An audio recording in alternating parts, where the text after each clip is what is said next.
Thank you for interesting conversation, which you said was not going to be controversial, but we could do a whole seminar on the history that you portrayed. I'll just make a few remarks. First, you said that there is no foreign big expansionist agenda, imperialist agenda of Christianity, and it's sort of overdone. Here's a book by Princeton professor Robert Woodnow, many of you might know, very well-known person. It's on the global outreach of American churches. And you might want to talk to him because he's actually shown what's going on. Here is another one called Exporting the American Gospel, Global Christian Fundamentalism. And this is written by well-known academic scholars. I'm happy to loan these books to you. I have actually 2 bookshelves on just this very topic. This is called The War for Righteousness, Christianity, the Great War, and the Rise of the Messianic Nation. It shows how from World War I onwards, every single foreign intervention of the United States, it had a very strong Christian element in it, very strong. Here is the next Christendom, the coming of global Christianity. It talks about in different countries, Korea, India, here, there, what the grand plan is. So this is actually quite a well-studied topic. And to deny it wholesale as just, it won't cut it. You have to really look at how much has been written by these global missions themselves. I have gone to and studied what the plan is of the Mormon Church, certain evangelicals, certain Pentecostals, Vatican, and put it together, and not just sort of sat down one day and dreamt it up. And we give a lot of references so you can actually verify these things. There is a Sri Lankan doing similar work as I'm doing. His name is Sushant Gunatilak, and his book is called Recolonization, Foreign Funded NGOs in Sri Lanka. And I know him for the last decade, and we speak once in a while and interact by email. And he's a really thoughtful scholar, basically showing how the foreign influences are tearing Sri Lanka apart in the name of doing all this NGO work, but who are the hands behind it? And he, in fact, inspired me to write a similar book on India. Now, a lot of the history that Reverend Thompson gave about Aryans and Dravidians and who's what actually comes from this book. I'm sure you've seen this book, India is a Christian Nation? No. No. Okay, it comes from this book. It comes from this book because I've read it several times. So this book they've given away several lakh copies all over. So it's, and it talks about, how St. Thomas came, and there's also this idea of Lemuria, which is a lost continent in the Indian Ocean, like Atlantis that sank, where the Dravidians came from. There's theory like that also. So there's a huge amount of stuff that it would take a lot of effort, lot more time, not effort, but a lot of time to go through point by point with all the statements you made about history. So I don't think I'll bother to do that, but let's keep the dialogue going. I'm not new to the thesis you're giving, so it is not like something new. That is, in fact, the established Dravidian Christianity point of view. The thesis that was given is the established point of view, which I'm taking apart point by point in the book. Now, an interesting point that Reverend Thompson said is that let there be freedom, there's no need to panic, let there be freedom, and why are we afraid of conversion? Let there be diversity. A very interesting point. If you convert to a religion that believes in exclusivity rather than pluralism, then you reduce the diversity, not increased it. It's like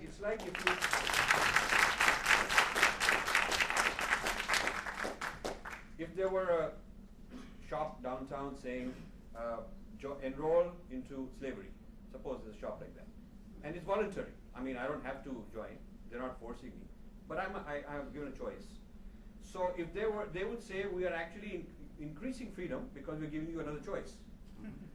However,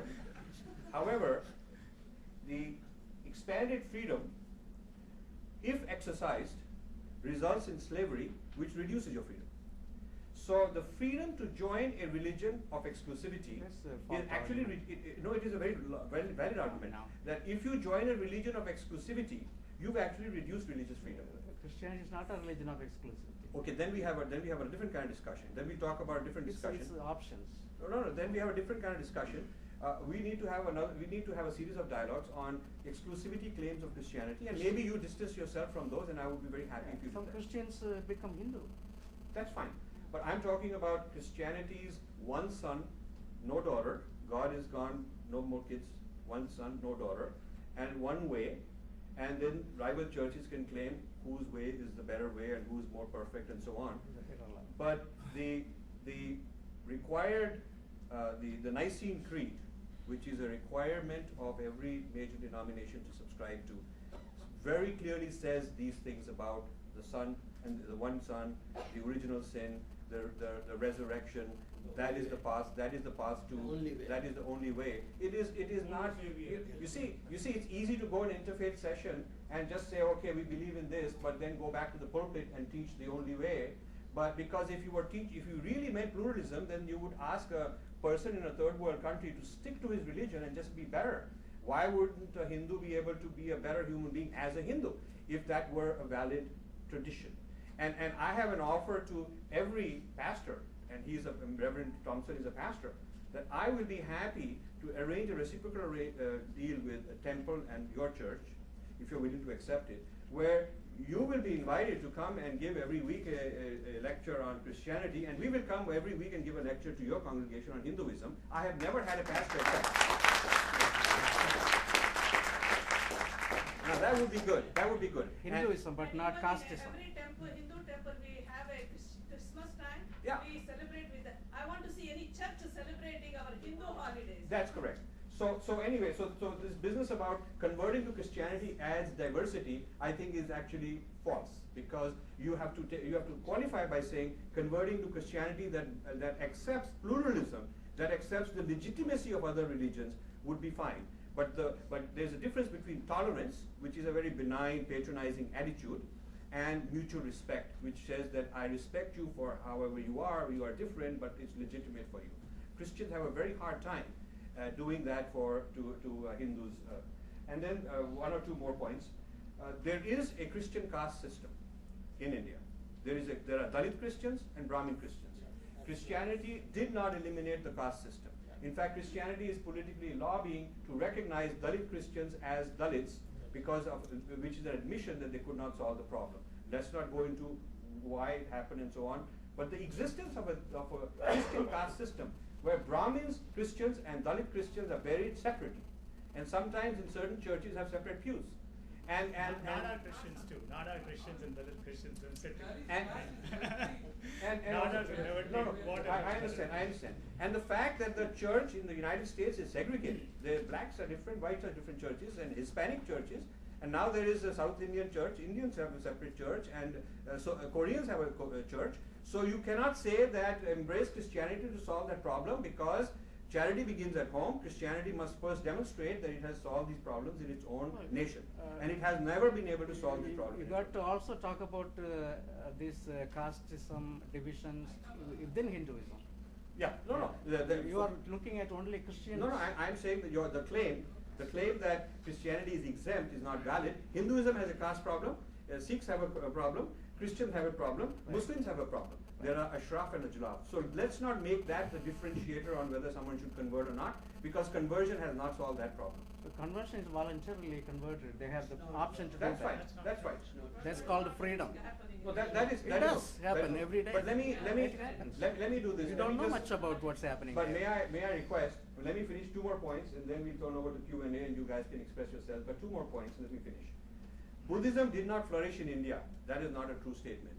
Buddhism flourished for 1,000 years after Buddha, and until the arrival of Islam, and in the 7th, 8th, 9th, 10th century, we had universities, we had Nalanda, we had Takshila, we had huge amount of Buddhism, and syncretic, and places like Nepal, which never got conquered, there is that syncretic unified Hindu Buddhism that flourishes even today. There is a lot written on the Hindu-Buddhist syncretism synthesis that flourishes for a long, long period of time.